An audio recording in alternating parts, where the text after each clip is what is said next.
yang mau saya sampaikan. Sebelumnya saya perkenalkan, nama saya Ilman Rahim, NIM 221346, dan sebelah kiri saya perkenalkan, nama saya Muhammad Rifki Maulana dengan NIM 2212401317. Perkenalkan, nama saya Afan Ahmad Farzal, NIM 2213-4001-233. Oke, selanjutnya kita mulai sesi presentasi. Assalamualaikum warahmatullahi wabarakatuh. Perkenalkan, nama saya Ilman Rahim. Di sini saya akan menjelaskan mengenai metode SDLC Grabber. Ayo kita mulai presentasi ini dengan memulai metode SDLC Grabber. Metode SDLC Grabber adalah sebuah metode pengembangan perangkat lunak yang menggabungkan elemen-elemen dari metode tradisional dan metode agile. Metode ini dikembangkan oleh perusahaan konsultan perangkat lunak asal Amerika Serikat. Grabber Software merupakan contoh perangkat lunak yang sering digunakan di masyarakat umumnya. Nah, itu di sini kami buat rinciannya. Terdiri apa saja? Ini kita bahas.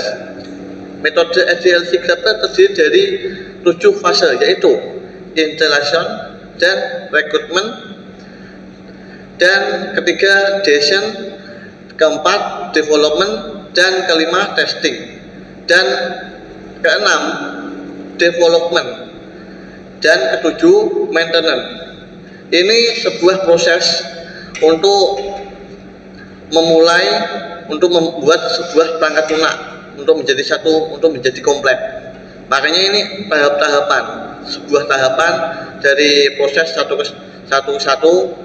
Ini tahapannya proses ini. Lanjut tentang installation, ini fase ini bertujuan untuk memahami kebutuhan bisnis. Contohnya ini apa yang dibutuhkan dari pasar, kita turuti, kita tangani. Bagaimana? Itu sebagai kita memahami pasar itu inginnya apa, dan menentukan ruang lingkup proyek. Kita juga mengikuti instruksi dari proyek yang kita buat. Jadi kita tidak bisa semena-mena membuat sebuah proyek. Semua itu ada aturannya. Yang kedua adalah rekrutmen. Rekrutmen adalah fase ini bertujuan untuk mengumpulkan dan menganalisis kebutuhan pengguna. Mengumpulkan semua data perangkat lunak untuk membuat perangkat lunak menjadi software yang berguna. Lalu kita menganalisis kebutuhan pengguna dengan cara dari tadi sudah saya jelaskan, dari pengumpulan. Lalu kita analisis lagi sesuai kebutuhan pengguna. Lalu kita desain, bertujuan untuk mendesain arsitektur dan antarmuka pengguna. Maka itu sebuah perangkat lunak itu membutuhkan sebuah desain. Bagaimana desain bisa digunakan? Pastinya untuk menarik antara konsumen biar memakai produk ini, biar semenarik mungkin. Nah, lalu keempat, development. Ini bertujuan untuk mengembangkan perangkat lunak. Ini sebuah pengembangan. Jadinya langkah 1, dikembangkan lagi angka 2, kembangin angka 3. Ini suatu pengembangan, dikembangkan terus sampai nemu yang sesuai dengan kebutuhan. Nanti dikembangkan lagi sesuai kebutuhan. 4, 5, testing. Ini bertujuan untuk menguji perangkat lunak, untuk memastikan bahwa perangkat lunak memenuhi persyaratan. Ini ibaratnya ini quality control, di tes ini layak apa enggak. Nah, kalau layak dilanjut, kalau enggak kita revisi lagi supaya pengguna itu memahami bagaimana perangkat lunak ini digunakan. Keenam, development. Fase ini bertujuan untuk mengimplementasikan perangkat lunak di lingkungan produksi. Nah ini tujuannya ini untuk perangkat lunak digunakan di masyarakat umum. Maka itu development ini hampir jadi sudah digunakan, sudah dipasarkan. Lalu ketujuh, maintenance. Ini bertujuan untuk memelihara perangkat lunak setelah diimplementasi. Maksudnya gimana?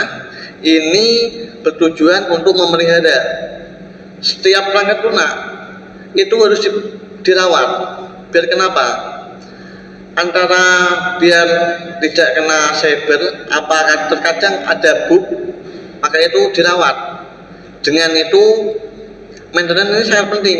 Ini langkah akhir, tapi ini penting untuk menjaga merawat perangkat lunak sebuah aplikasi. Ini penting maintenance. Oke, selanjutnya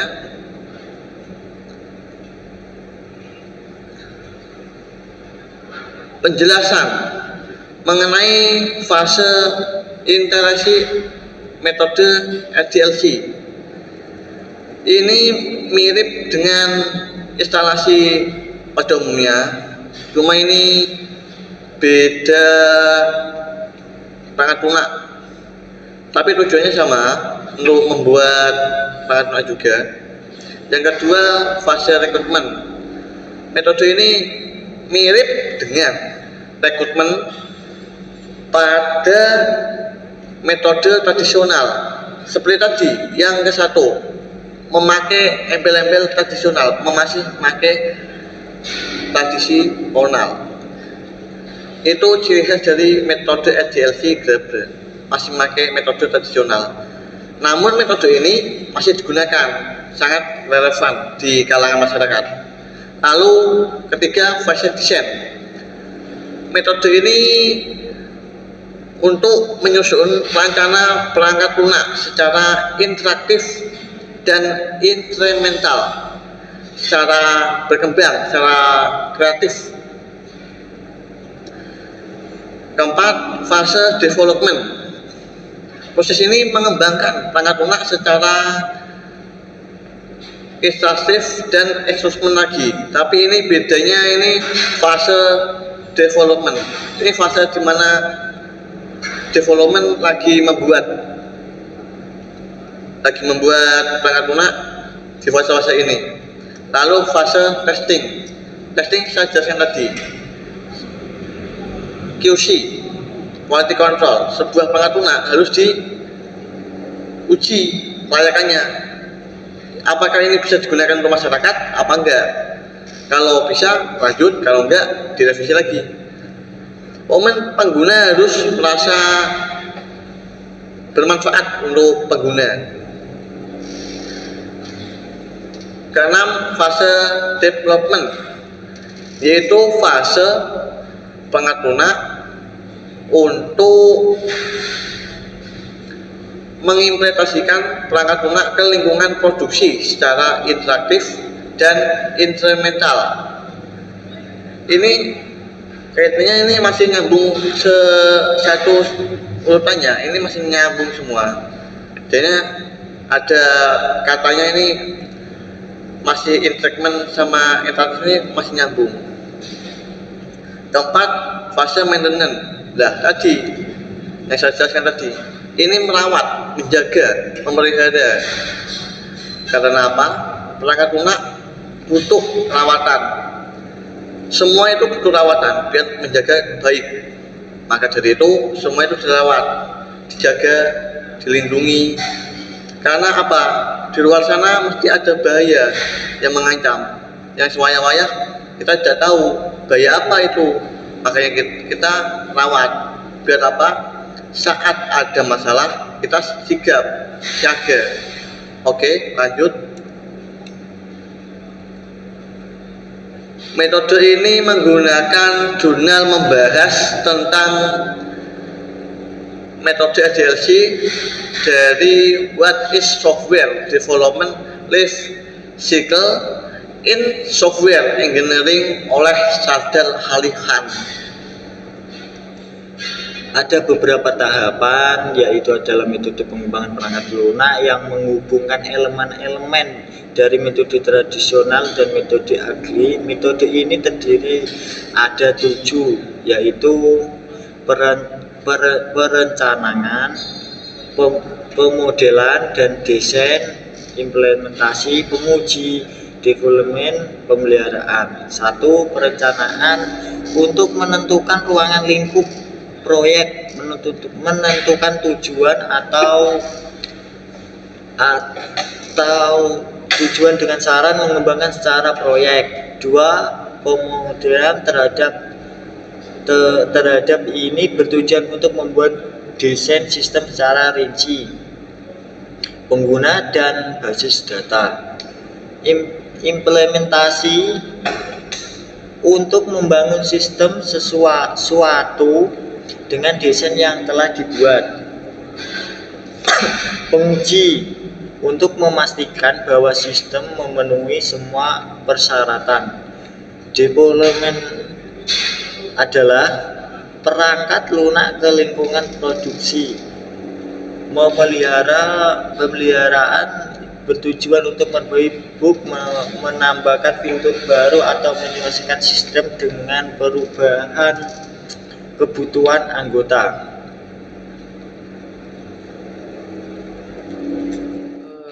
Sini saya akan menerangkan tentang kelebihan dan kekurangan metode SDLC Grapple.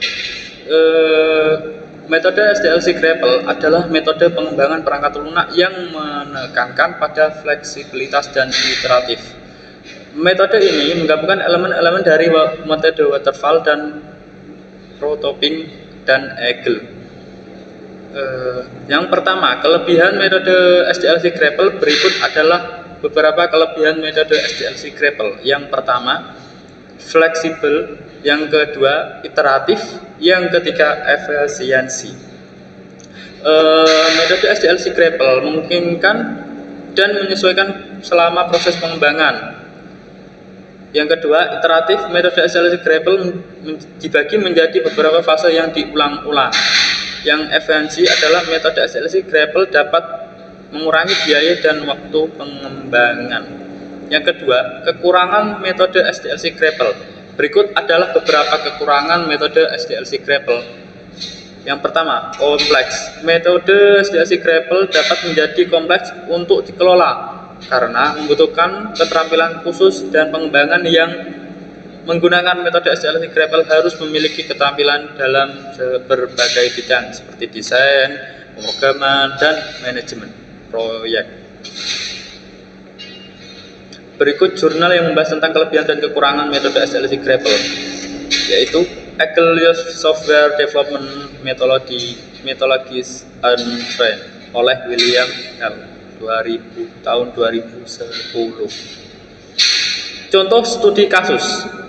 Berikut adalah contoh studi kasus penerapan metode SDLC Grapple.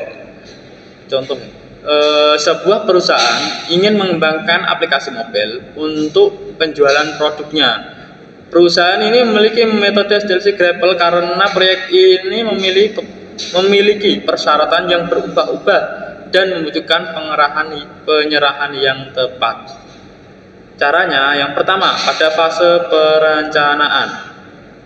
Perusahaan mengumpulkan persyaratan dari pengguna akhir. Perusahaan juga menetapkan tujuan proyek, yaitu mengembangkan aplikasi mobile yang dapat digunakan untuk menjual produk perusahaan secara online. Yang kedua, pada fase pengembangan, perusahaan membagi proyek menjadi 3 iterasi. Iterasi pertama, perusahaan membagikan fitur dasar aplikasi seperti develop produk dan keranjang belanja, seperti pada contoh aja di Shopee itu. Kan ada seperti develop produk dan keranjang belanja itu. Yang iterasi kedua, perusahaan menambahkan fitur-fitur pembayaran dan pengiriman. Yang ketiga, perusahaan menambahkan fitur-fitur tambahan seperti promosi dan ulasan produk dan juga seperti voucher belanja. Pada fase yang ketiga, yaitu fase pengujian. Perusahaan melakukan pengujian pada setiap iterasi, memastikan bahwa perangkat lunak memenuhi persyaratan. Yang keempat terakhir, pada fase penyerahan, perusahaan menyerahkan aplikasi mobil kepada pengguna akhir.